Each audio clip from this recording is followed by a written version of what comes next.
प्यारे विद्यार्थियों, वाहिगुरू जी का खालसा वाहिगुरू जी की फतेह। अज असी करांगे विरोधी शब्द ਜਿਹੜੇ ਤੁਸੀਂ जमात चौथी तक ऑलरेडी कर चुके हो। सो अज ਤੁਸੀਂ ਮੈਨੂੰ परिभाषा दसोगे कि विरोधी शब्द की की परिभाषा है। अज कितनी तरीक है? 14। सो अज आप पढ़ांगे विरोधी शब्द बारे। सब तो पहला आप इसकी करांगे परिभाषा, भाव विरोधी का अर्थ की हुंदा है। सो सब तो पहला तो विरोधी का अर्थ है उल्ट। परिभाषा की है इसकी कि जे किसी शब्द के विरोधी भावां जां अर्थां नूं प्रगट करने वाले शब्द नूं विरोधार्थक शब्द जिहड़ा वो कहा जाता है। किसी शब्द दे मैं टूक मात्रा इत्थे हवाला देवांगी इहदी परिभाषा दा। बाकी परिभाषा तुसीं अपनी बुक तो वेख के ध्यानपूर्वक कॉपी ते उतारनी है। उस तो बाद विच तुसीं विरोधी शब्द जिहड़े वो अपनी कॉपी ते लिखने हैं।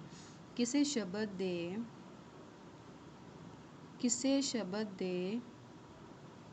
विरोधी भावां जां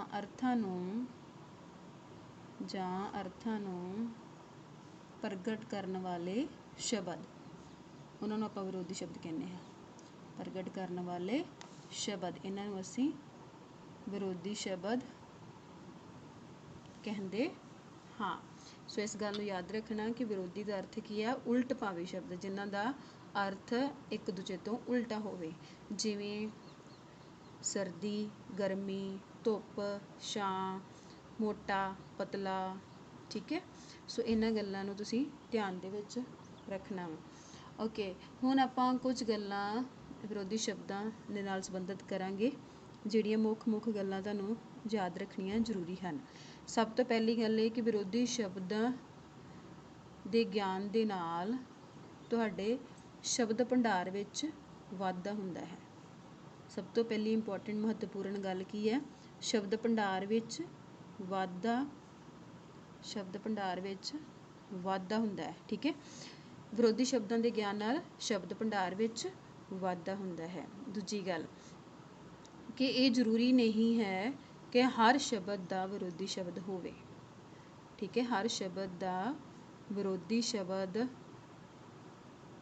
शब्द होना जरूरी नहीं। विरोधी शब्द होना जरूरी नहीं है कि हर शब्द का विरोधी शब्द जिहड़ा वो होवे।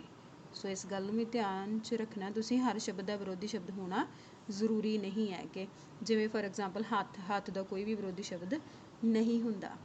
सो आपां कुछ हुण होर एग्जाम्पल लवांगे, जिहदे विच आपां इह वेखांगे कि एक प्रसंग विच गल कीतिआं उसका विरोधी शब्द होर हुंदा है, और जेकर आपां उसी गल नूं दूजे प्रसंग विच गल करदे हां ते उसे शब्द का विरोधी शब्द होर भी हो सकता है। मतलब इक्को ही विरोधी शब्द नहीं हुंदा, अलग अलग विरोधी शब्द हो सकते हैं।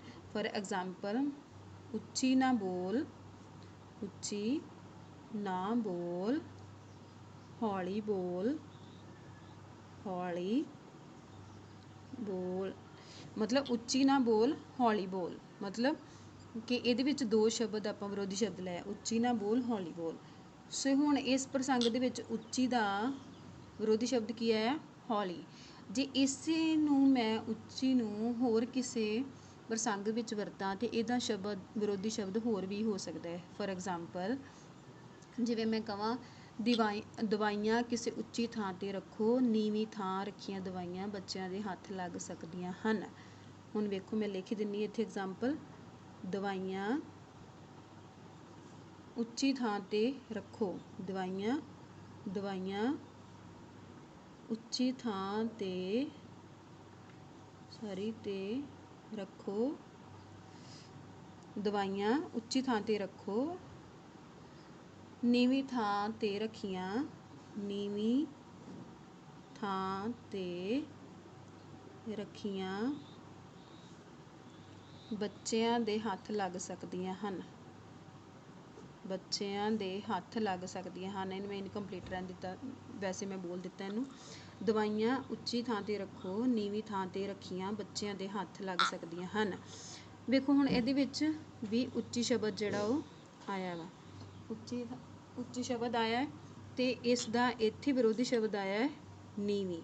ਹੁਣ ਇਸ ਪ੍ਰਸੰਗ ਵਿੱਚ ਜਦੋਂ ਆਪਾਂ ਇਹਦੀ ਗੱਲ ਕੀਤੀ ਹੈ ਅਤੇ ਇਸ ਵਿੱਚ ਉੱਚੀ ਦਾ ਵਿਰੋਧੀ ਸ਼ਬਦ ਕੀ ਆ ਗਿਆ, ਨੀਵੀਂ। ਸੋ ਇਸ ਗੱਲ ਨੂੰ ਧਿਆਨ ਵਿੱਚ ਰੱਖਣਾ ਹੈ ਕਿ ਇੱਕ ਹੀ ਸ਼ਬਦ ਦਾ ਵਿਰੋਧੀ ਸ਼ਬਦ ਕਿਸੇ ਹੋਰ ਪ੍ਰਸੰਗ ਵਿੱਚ ਹੋਰ ਕੋਈ ਹੋ ਸਕਦਾ ਔਰ ਦੂਜੇ ਪ੍ਰਸੰਗ ਵਿੱਚ ਕੋਈ ਹੋਰ ਹੋ ਸਕਦਾ ਹੈ। ਇਸ ਤਰ੍ਹਾਂ ਦੀ ਆਪਾਂ ਇੱਕ ਐਗਜ਼ਾਮਪਲ ਹੋਰ ਲੈ ਲੈਂਦੇ ਹਾਂ। ਜੇ ਨਿੱਕਾ ਹੁੰਦਾ ਨਰਿੰਦਰ ਪਤਲਾ ਹੁੰਦਾ ਸੀ, ਹੁਣ ਵੱਡਾ ਹੋ ਕੇ ਮੋਟਾ ਹੋ ਗਿਆ। ਛੋਟਾ ਹੁੰਦਾ ਜਿਹੜਾ ਨਿੱਕਾ ਹੁੰਦਾ ਪਤਲਾ ਹੁੰਦਾ ਸੀ ਅਤੇ ਵੱਡਾ ਹੋ ਕੇ ਮੋਟਾ ਹੋ ਗਿਆ। ਹੁਣ ਇਸ ਵਿੱਚ ਜਿਹੜਾ ਪਤਲਾ ਸ਼ਬਦ ਹੈ ਉਹਦਾ ਵਿਰੋਧੀ ਸ਼ਬਦ ਕੀ ਆਇਆ, ਮੋਟਾ। ਮੋਟਾ ਹੋਣ ਤੋਂ ਬਿਨਾਂ ਇਹਦਾ ਗਾੜਾ ਵੀ ਆ ਸਕਦਾ, ਜਿਵੇਂ ਆਪਾਂ ਕਹਿ ਦਿੰਦੇ ਪਤਲਾ ਆਪਾਂ ਕਹਿ ਦਿੱਤਾ ਕਿ ਮੋਟਾ। ਹੁਣ ਉੱਥੇ ਮੈਂ ਐਗਜ਼ਾਮਪਲ ਬੋਲੀ ਸੀ, ਮੈਂ ਦੁਬਾਰਾ ਰਿਪੀਟ ਕਰ ਦਿੰਦੀ ਕਿ ਨਿੱਕਾ ਹੁੰਦਾ ਨਰਿੰਦਰ ਪਤਲਾ ਹੁੰਦਾ ਸੀ, ਹੁਣ ਵੱਡਾ ਹੋ ਕੇ ਮੋਟਾ ਹੋ ਗਿਆ। ਇੱਥੇ ਪਤਲਾ ਦਾ ਵਿਰੋਧੀ ਸ਼ਬਦ ਉਹਨਾਂ ਨੇ ਲਿਆ ਹੈ ਮੋਟਾ। ਜੇਕਰ ਇਸੇ ਦੂਸਰੇ ਪ੍ਰਸੰਗ ਵਿੱਚ ਮੈਂ ਇਸ ਦੀ ਗੱਲ ਕਰਾਂ ਕਿ ਜਿਵੇਂ ਘਰ ਨੂੰ ਪੇਂਟ ਕੀਤਾ ਜਾਂਦਾ ਹੈ ਅਤੇ ਉਹਦਾ ਸਪੋਜ਼ ਕਰੋ ਉਹਦਾ ਘੋਲ ਬਣਾਇਆ ਗਿਆ ਅਤੇ ਉਹ ਕਿਹਾ ਜਾਵੇ ਕਿ ਘੋਲ ਪਤਲਾ ਹੋ ਗਿਆ ਹੈ, ਇਸ ਨੂੰ ਗਾੜਾ ਕਰੋ। ਘੋਲ ਜ਼ਿਆਦਾ ਪਤਲਾ ਹੋ ਗਿਆ, ਇਸ ਨੂੰ ਕੀ ਕਰੋ, ਗਾੜਾ। ਸੋ ਇੱਥੇ ਪਤਲੇ ਦਾ ਵਿਰੋਧੀ ਸ਼ਬਦ ਗਾੜਾ ਹੋ ਸਕਦਾ ਹੈ, ਠੀਕ ਹੈ। ਸੋ ਇਹਨਾਂ ਗੱਲਾਂ ਦਾ ਤੁਸੀਂ ਥੋੜ੍ਹਾ ਜਿਹਾ ਧਿਆਨ ਰੱਖਣਾ। ਹੋਰ ਇੱਥੇ ਹੋ ਸਕਦਾ ਜਿਵੇਂ ਬੱਚੇ ਨੂੰ ਪਤਲਾ ਦੁੱਧ ਨਹੀਂ ਪਚਦਾ ਬੱਚੇ ਨੂੰ ਅਗਰ ਗਾੜਾ ਦੁੱਧ ਨਹੀਂ ਪਚਦਾ ਤਾਂ ਪਤਲਾ ਕਰਕੇ ਦਿਓ। ਇੱਥੇ ਵੀ ਪਤਲੇ ਦਾ ਵਿਰੋਧੀ ਸ਼ਬਦ ਕਿਹੜਾ ਹੋ ਗਿਆ, ਗਾੜਾ। ਸੋ ਇਹਨਾਂ ਗੱਲਾਂ ਦਾ ਤੁਸੀਂ ਬਿਲਕੁਲ ਖਾਸ ਧਿਆਨ ਦੇਣਾ ਵਾ। ਵੇਖੋ ਐਗਜ਼ਾਮਪਲ ਯਾਦ ਰੱਖ ਲੈਣੀ ਹੈ। ਪਹਿਲੀ ਐਗਜ਼ਾਮਪਲ ਪਤਲੇ ਦੀ ਮੈਂ ਦਿੱਤੀ ਸੀ ਕਿ ਨਰਿੰਦਰ ਨਿੱਕਾ ਹੁੰਦਾ ਪਤਲਾ ਹੁੰਦਾ ਸੀ, ਵੱਡਾ ਹੋ ਕੇ ਮੋਟਾ ਹੋ ਗਿਆ। ਇੱਥੇ ਪਤਲੇ ਦਾ ਵਿਰੋਧੀ ਸ਼ਬਦ ਸੀ ਮੋਟਾ।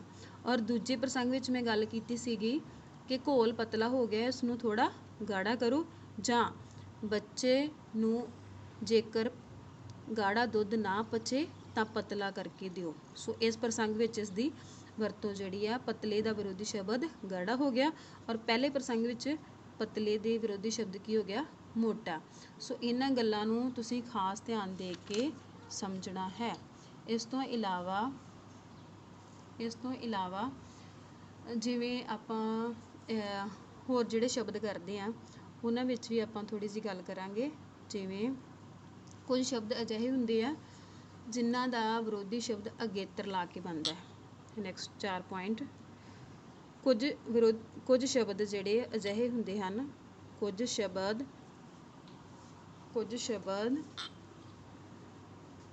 ਅਗੇਤਰ ਲਗਾ ਕੇ ਬਣਾਏ ਗਏ ਹੁੰਦੇ ਹਨ। ਕੁਝ ਸ਼ਬਦ ਅਗੇਤਰ ਲਗਾ ਕੇ ਬਣਾਏ ਗਏ ਹੁੰਦੇ ਹਨ, ਅਗੇਤਰ ਲਗਾ ਕੇ ਬਣੇ ਹੁੰਦੇ ਹਨ। ਹੁਣ ਇਹ ਪਹਿਲਾਂ ਤੁਸੀਂ ਆਪਣੇ ਦਿਮਾਗ ਦੇ ਵਿੱਚ ਸੋਚੋ ਔਰ ਸੋਚ ਕੇ ਮੈਨੂੰ ਦੱਸਣ ਦੀ ਕੋਸ਼ਿਸ਼ ਕਰੋ ਕਿ ਕਿਹੜੇ ਸ਼ਬਦ ਆ ਤੁਹਾਡੇ ਦਿਮਾਗ ਵਿੱਚ। ਕੋਈ ਨਾ ਕੋਈ ਸ਼ਬਦ ਜ਼ਰੂਰ ਆਇਆ ਹੋਵੇਗਾ ਕਿ ਕਿਹੜੇ ਸ਼ਬਦ ਆ ਜਿਨ੍ਹਾਂ ਨੂੰ ਅਗੇਤਰ ਲਗਾ ਕੇ ਬਣਾਇਆ ਗਿਆ ਹੈ, ਵਿਰੋਧੀ ਸ਼ਬਦ ਜਿਹੜੇ ਅਗੇਤਰ ਲਗਾ ਕੇ ਬਣੇ ਹੋਏ ਹਨ। ਸੋ ਮੈਂ ਐਗਜ਼ਾਮਪਲ ਦਿੰਦੀ ਹਾਂ, ਧਿਆਨ ਨਾਲ ਵੇਖਣਾ। ਸਫਲਤਾ ਜਿਹੜਾ ਹੈ ਮੂਲ ਸ਼ਬਦ ਹੈ ਔਰ ਇਸ ਦੇ ਅਗੇਤਰ ਅੱਗੇ ਐੜਾ ਅਗੇਤਰ ਲਗਾਇਆ ਹੈ। ਐੜਾ ਅਗੇਤਰ ਲਗਾ ਕੇ ਇਹਦਾ ਵਿਰੋਧੀ ਸ਼ਬਦ ਬਣਾਇਆ ਗਿਆ ਹੈ ਅਸਫਲਤਾ। ਸਫਲਤਾ ਦਾ ਵਿਰੋਧੀ ਸ਼ਬਦ ਕੀ ਹੈ, ਅਸਫਲਤਾ। ਐੜਾ ਅਗੇਤਰ ਦੀ ਵਰਤੋਂ ਕਰਕੇ ਇਸ ਨੂੰ ਵਿਰੋਧੀ ਸ਼ਬਦ ਬਣਾਇਆ ਗਿਆ ਹੈ। ਫਾਰ ਐਗਜ਼ਾਮਪਲ ਹੋਰ ਜਿਵੇਂ ਆਪਾਂ ਕਰਦੇ ਹਾਂ ਹਾਜ਼ਰ ਸ਼ਬਦ ਦਾ ਵਿਰੋਧੀ ਸ਼ਬਦ ਗੈਰ ਸ਼ਬਦ ਜਿਹੜਾ ਵਾ, ਉਹਦੇ ਵਿੱਚ ਗੈਰ ਸ਼ਬਦ ਅਗੇਤਰ ਲਗਾ ਕੇ ਇਹਦਾ ਵਿਰੋਧੀ ਸ਼ਬਦ ਬਣਾਇਆ ਗਿਆ ਗੈਰ ਹਾਜ਼ਰ। ਸੋ ਬਹੁਤ ਸਾਰੇ ਅਜਿਹੇ ਸ਼ਬਦ ਹਨ ਜਿਨ੍ਹਾਂ ਨੂੰ ਅਗੇਤਰ ਲਗਾ ਕੇ ਵਿਰੋਧੀ ਸ਼ਬਦ ਬਣਾਇਆ ਗਿਆ ਹੁੰਦਾ ਹੈ। ਸੋ ਇਹਨਾਂ ਗੱਲਾਂ ਨੂੰ ਬਿਲਕੁਲ ਧਿਆਨ 'ਚ ਰੱਖਣਾ ਤੁਸੀਂ। ਸੋ ਆਪਾਂ ਇੱਕ ਵਾਰੀ ਫਿਰ ਰਿਵਾਈਜ਼ ਕਰ ਲਈਏ ਕਿ ਵਿਰੋਧੀ ਸ਼ਬਦ ਕੀ ਹੁੰਦੇ ਆ। ਵਿਰੋਧੀ ਦਾ ਭਾਵ ਹੈ ਉਲਟ ਭਾਵੀ ਸ਼ਬਦ। ਇਸ ਦੀ ਪਰਿਭਾਸ਼ਾ ਕੀ ਹੈ, ਕਿਸੇ ਸ਼ਬਦ ਦੇ ਵਿਰੋਧੀ ਭਾਵਾਂ ਜਾਂ ਅਰਥਾਂ ਨੂੰ ਪ੍ਰਗਟ ਕਰਨ ਵਾਲੇ ਸ਼ਬਦ ਵਿਰੋਧਾਰਥਿਕ ਸ਼ਬਦ ਜਿਹੜੇ ਉਹ ਹੁੰਦੇ ਹਨ। ਉਲਟ ਭਾਵੀ अर्थ रखण वाले शब्द। सो सब तो पहली गल कि विरोधी शब्दां की जानकारी साडे शब्द भंडार विच वाधा करदे है। ठीक है। सैकेंड गल ये कि ये आपां याद रखना है कि हर शब्द का विरोधी शब्द होना जरूरी नहीं है। तीजी गल, हरेक प्रसंग विच हर शब्द का विरोधी शब्द जिहड़ा वो अलग हो सकता है। जिवें उच्ची ना बोल हौली बोल, इस विच उच्ची का विरोधी शब्द हौली आया सी। और दूजी दे विच जेकर आपां इसे दी एग्जाम्पल दूजी लई सीगी, दवाइयां उच्ची थां ते रखो नीवीं थां ते रखियां बच्चियां दे हत्थ लग जांदियां हन। सो इहदे विच उच्ची का विरोधी शब्द नीवीं आया सी। सो इन्हां गल्लां दा खास ध्यान रखना है। और इसी तरह मैं एग्जाम्पल लई सी पतला। पतला दा एग्जाम्पल आपां कीती सीगी कि नरिंਦਰ निक्का हुंदा पतला सी और वड्डा हो के मोटा हो गया। और इसे तरीके नाल ਇਹਦਾ ਇੱਥੇ ਵਿਰੋਧੀ ਸ਼ਬਦ ਸੀ ਪਤਲਾ ਦਾ ਮੋਟਾ। ਔਰ ਦੂਜੀ ਪ੍ਰਸੰਗ 'ਚ ਆਪਾਂ ਜੇਕਰ ਗੱਲ ਕੀਤੀ ਸੀ ਕਿ ਜੇਕਰ ਬੱਚੇ ਨੂੰ ਗਾੜਾ ਦੁੱਧ ਨਾ ਪਚੇ ਤਾਂ ਪਤਲਾ ਕਰਕੇ ਦਿਓ। ਇੱਥੇ ਪਤਲੇ ਦਾ ਵਿਰੋਧੀ ਸ਼ਬਦ ਗਾੜਾ ਹੋ ਗਿਆ ਔਰ ਇੱਥੇ ਪਤਲੇ ਦਾ ਮੋਟਾ ਹੋ ਗਿਆ। ਭਾਵ ਜਦੋਂ ਅਸੀਂ ਗੱਲ ਕਰਦੇ ਹਾਂ ਤਾਂ ਹਰੇਕ ਪ੍ਰਸੰਗ ਵਿੱਚ ਉਹਦਾ ਵਿਰੋਧੀ ਸ਼ਬਦ ਜਿਹੜਾ ਉਹ ਬਦਲ ਸਕਦਾ ਹੋਇਆ, ਸੇਮ ਵਿਰੋਧੀ ਸ਼ਬਦ ਜਿਹੜਾ ਉਹ नहीं हो सकता, नहीं भी हो सकता। सो इस गल का भी खास ध्यान रखना। और नैक्सट आप फोर्थ पॉइंट किया सी कि कुछ शब्द अगेतर लगा के विरोधी शब्द बनाए जाते हैं, जिमें सफलता दा असफलता, हाज़र दा गैर हाज़र। सो आई होप कि तुसी विरोधी शब्द बारे थोड़ा बहुत जरूर चंगी तरह समझ लिया होवेगा। सो तुसी सब तो पहला परिभाषा नूं अपनी कॉपी ते लिखना है। उस तो पिछों तुसी अपनी बुक के उपर दिते हुए विरोधी शब्द जिहड़े आ उन्हां नूं नोट करना है और चंगी तरह पढ़ना है। हुण अज आपां करांगे अगे विरोधी शब्द जिहड़े तुहाडी बुक के उपर दिते हुए हैं। वेखो, पहला विरोधी शब्द दिता गया शब्द दिता गया चंगा। चंगा दा विरोधी शब्द की है? माड़ा। नवां पुराना, सुखी दुखी, अपना पराया। नैक्सट है सतयुग कलयुग। शर्माकल, शर्माकल वो हुंदा जिहड़ा बोलते समय थोड़ी झिझक महसूस करता या शर्म महसूस करता। और इहदा ओपोजिट विरोधी शब्द की है? बेशरम, जिसनूं गल करन लगे बिल्कुल भी शर्म नहीं आती। आस्तिक, आस्तिक वो हुंदा है जिहड़ा परमात्मा नूं मनदा है। और इहदा विरोधी शब्द है नास्तिक। नास्तिक वो हुंदा है जिहड़ा परमात्मा नूं नहीं मनदा। शहरी, शहर विच रहण वाले नूं शहरी कहा जाता है और पिंड विच रहण वाले नूं पेंडू। शहरी दा विरोधी शब्द की होएगा? पेंडू। नैक्सट आ हमायत। हमायत हुंदा पक्ष विच गल करन वाला, किसी दी गल दे विच उहदा साथ देना। विरोध, भाव उहदा विरोध करना, उल्ट जाना उसदे। अगला पिछला। मंगता, मंगण वाला मंगता और देण वाला दाता। मंगता का विरोधी शब्द दाता। वर, श्राप। गुरु, चेला। भरिया, खाली। थोड़ा, बहुता। सपुत्र, कपुत्र। सपुत्र वो हुंदा जिहड़ा अपने माता पिता के कहने अनुसार चलदा है और कपुत्र वो हुंदा जिहड़ा कि अपने माता पिता का कहा नहीं मनदा। विरला, संघना। संखेप, विस्तार। संखेप हुंदा शॉर्ट दे विच छोटा करके दसना और विस्तार मतलब डिटेल देनी उस चीज़ की। आम, खास। आम मतलब आम जिवें आपां कॉमन कर देने कॉमन, खास मतलब स्पैशल। ठीक है, स्पैसीफिक। सो इस इत्थों तक तुसीं अपने शब्द अर्थ जिहड़े अपनी नोटबुक ते नोट करने।